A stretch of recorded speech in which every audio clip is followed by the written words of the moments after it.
dan fungsi bahasa. Hakikat bahasa. Manusia adalah makhluk sosial, sehingga manusia perlu berinteraksi dengan manusia lainnya.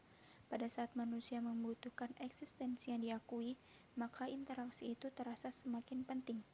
Hakikat bahasa sama halnya dengan menjawab pertanyaan tentang apa sebenarnya bahasa itu.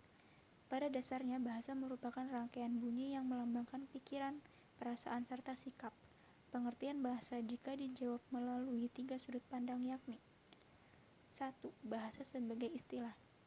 Bahasa sebagai istilah dapat memiliki pengertian yang bersifat umum, khusus, dan abstrak konkret.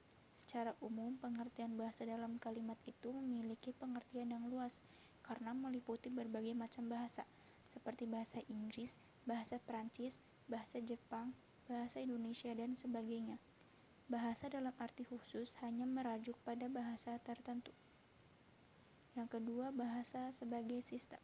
Bahasa sebagai sistem berupa lambang bunyi bermakna yang dihasilkan oleh alat ucap manusia. Sebagai sistem lambang bunyi atau ujaran bermakna, antara bahasa yang satu dengan bahasa lainnya memiliki sistem yang berbeda, tetapi setiap bahasa sama-sama memiliki dua sistem, yakni sistem bunyi dan sistem makna. Yang ketiga, bahasa sebagai alat. Bahasa digunakan sebagai sarana komunikasi baik secara lisan maupun tertulis. Bahasa lisan sangat efektif digunakan sebagai sarana komunikasi secara langsung antar sesama manusia. Secara tertulis, bahasa dapat menjadi alat perekam berbagai peristiwa.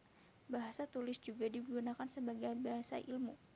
Bahasa merupakan alat komunikasi yang mengandung beberapa sifat, yaitu sebagai berikut.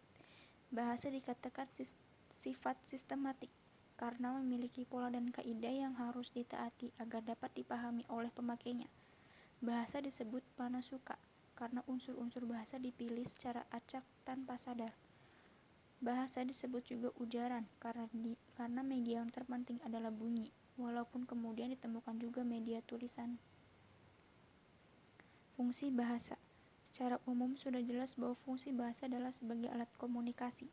Fungsi ini adalah dasar bahasa yang belum dikaitkan dengan status dan nilai-nilai sosial.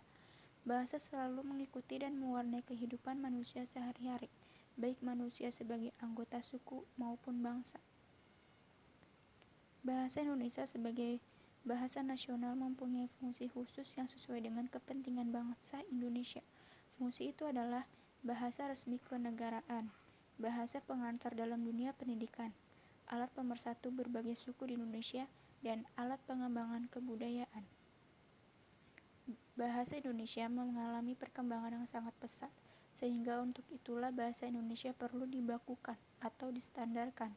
Upaya pembakuan bahasa Indonesia telah dilakukan, yaitu dengan dikeluarkannya Ejaan yang Disempurnakan atau EYD pada tahun 1972. Diharapkan dengan pembakuan ini bahasa Indonesia semakin berkembang dengan baik.